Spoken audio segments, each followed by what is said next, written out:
King Kong, a legendary name to many. For some, it's an inspiring one to achieve images never seen in the eyes beheld.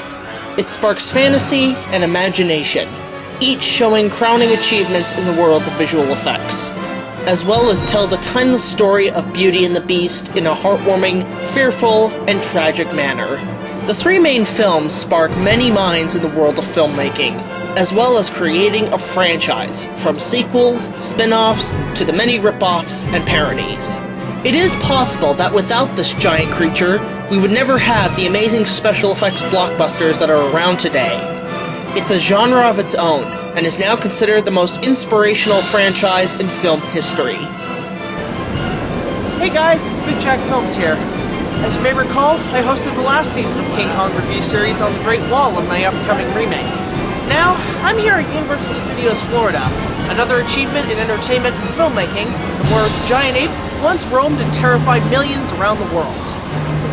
Last year, we took a look at the basic history of Kong, from the original 1933 classic to the many sequels, rip-offs, and the infamous 1976 remake. So it seems fitting that we continue where we left off. So let's not waste any time and take a look at a review that has been wildly requested. So, released in 1998, this is Disney's remake of Mighty Joe Young. Interesting I'm reviewing it here and not at Disney's MGM Studios.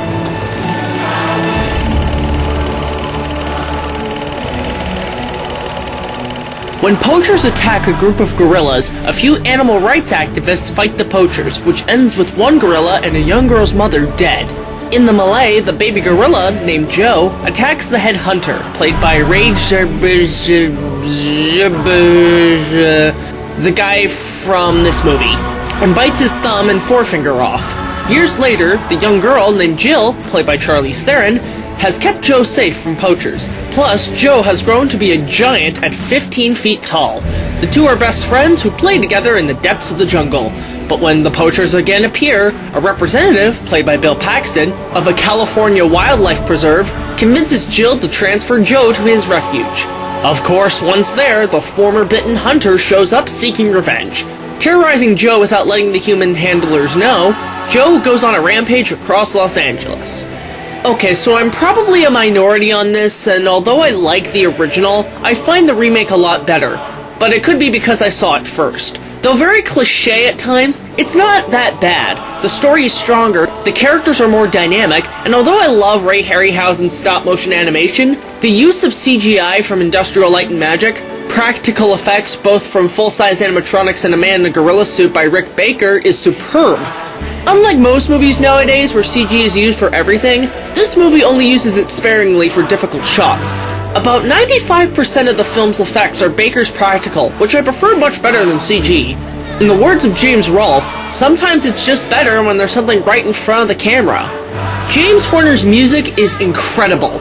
I'm really a fan of a lot of his scores, most notably Mighty Joe, The Land Before Time, Braveheart, The Mask of Zorro, and Titanic. His music here really sets the tone of the movie with its African drums and choir. Even the song that is played throughout is touching and leaves a tear in my eye sometimes. By the way, you may notice something of what I like to call the Zorro flute a couple of times in the score.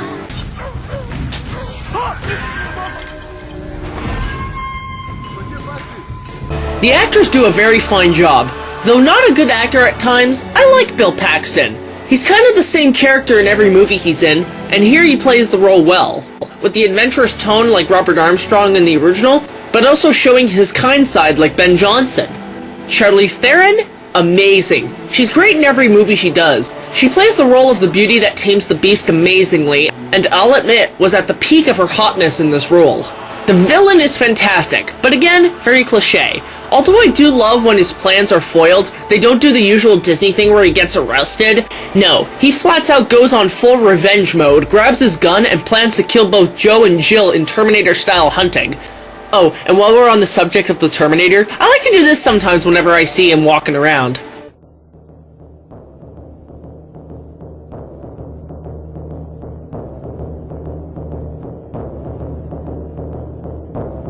Anyway, he plans to hunt Joe and Jill down, showing the true monstrous murderer that he is. And not only that, he gets a well-deserved death. Joe grabs him and throws him into an electrical power supply, frying the fucker to his death, while Jill watches in cold enjoyment, vengeance in her face.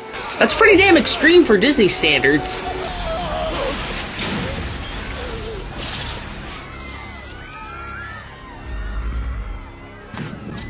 I'll be back. If there's two things I can complain about the film, this is what I have to say. One, the fact that this movie bombed at the box office when it came out was kind of a downer on the film's part, but I'm glad it's getting more of a cult following on home video formats. Two, this movie, along with the American shitfest Godzilla, are responsible for the cancellation of the first attempt of Peter Jackson's Kong, so I do hold a bit of a grudge with Roland Emmerich and Disney, but you know what? I'm getting too far ahead, so we'll talk about that another time. Anyway, those are my thoughts on the film. It is a very underrated Disney film, and I'm glad it's getting a lot more awareness now. Everything is stronger and more emotional than the original, and the effects are great. A buried gem in my opinion. 8 out of 10. There you have it, folks. Disney's Mighty Joe Young. Considered, in my opinion, to be better than the original. So next time, we're going to take a look at another unexpected animated film that was released during this 1998 Monster Madness. So we'll see you soon.